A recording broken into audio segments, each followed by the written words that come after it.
Ang susunod na programa ay rated PG. Ito ay nangangailangan ng patnubay at gabay ng magulang para sa mga batang manonood. Warning. The following content may contain elements that are not suitable for some audiences. Viewer discretion is advised. 30 very short tales from horror that are better than most scary movies you've watched. Number 1. This New Old House by Batuto Hell 821. We bought an old house, my boyfriend and I. He's in charge of the new construction, converting the kitchen into the master bedroom for his tenants. When I on one-way wallpaper removal duty, the previous owner prepared every wall and ceiling. Removing it is brutal, but oddly satisfying. The best feeling is getting a long peel, similar to your skin when you're peeling from sunburn. I don't know about you, but I kinda make a game of peeling on a hand for the longest piece before it rips. Under a corner section of paper in every room is a person's name and a date. Curiosity got the best of me one night when I googled one of the names and discovered the person was actually a missing person. The missing date matching the date under the wallpaper. The next day I made a list of all names and dates. Sure enough, each name was for a missing person with dates to match. We notified the police, who naturally sent out the crime scene team. I overheard one text say, "Yup, it's human." Human? What's human? Ma'am, where is the material you removed from walls already? This isn't wallpaper you were removing. I hate it when my brother Charlie has to go away. I hate it when my brother Charlie has to go away. My parents constantly try to explain to me how sick he is, that I am lucky for having a brain where all chemicals flow properly to their destinations like undammed rivers. When I complain about how bored I am without a brother to play with, they try to make me feel bad by pointing out that his boredom like far surpasses mine, considering he's confined to a dark room in an institution.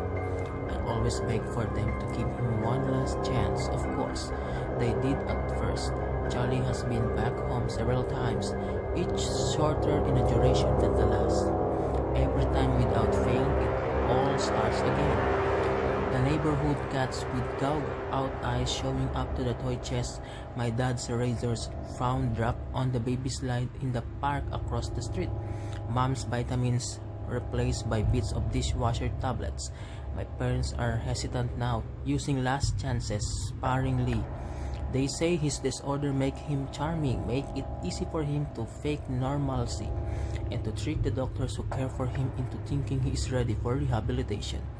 That I will just have to put up my boredom if it means staying safe from him. I hate it when Charlie has to go away.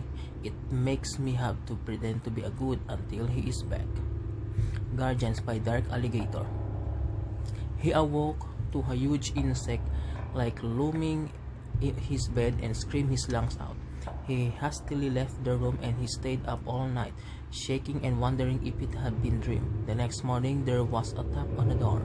Gathering his courage, he opened it to see one of them gently place a plate filled with fried breakfast on the floor, then retreat to a safe distance. Bewildered, he accepted the gift.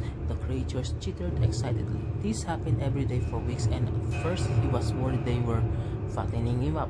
But after a particularly greasy breakfast left him clutching his chest from heartburn, they were replaced with fresh fruit, as well as cooking. They poured hot, steamy baths for him, and even tucked him in when he went to bed. It was bizarre. One night, he awoke to a gunshots and screaming.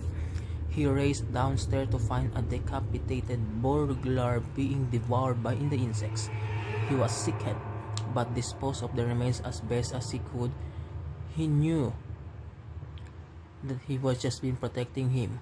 One morning, the creatures wouldn't let him leave his room. He lay down confused but trusting as they ushered him back into bed. Whatever their motives, they weren't going to hurt him. Hours later, a burning pain spread throughout his body. It felt like his stomach was filled with razor wire. The insect chittered as he spam and moaned. It was only when he felt a terrible squirming feeling beneath his skin that he realized the insects hadn't been protecting him. They had been protecting their young. Seeing Red, The First Day of School by Zen Riao. Everyone loved the first day of school, right? New year, new classes, new friends. It's a day full of potential hope before all the theory depression of reality shows up to ruin all the fun. It's like the first day of school for a different reason though. You see, I have a short power. When I look at people, I can see sense of sort of aura around them. A colored outline based on how long that person has to live. Most everyone I met around my age is surrounded by a solid green hue, which means they have plenty of time left. A fair amount of them have a yellow-orange tint to their auras.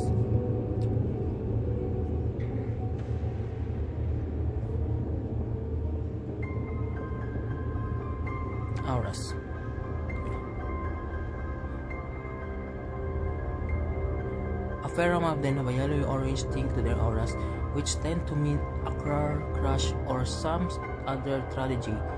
Anything that takes people before their time, as they say. The real fun is where the auras venture into red end of the spectrum. Though, every now and again, I'll see someone who was basically a walking stoplight. Those are the ones who get murdered or kill themselves. It's such a rush to see them and know there is number.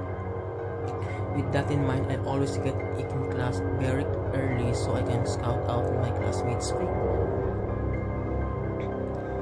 The first kid who walked in was basically radiating red. I chuckled to myself. Too damn bro. But as people kept walking in, they all had the same intensity. I finally caught a glimpse of rose-tinted reflection in the window, but I was too stunned to move. Our professor stepped in and locked the door. His aura is a sickening shade of green.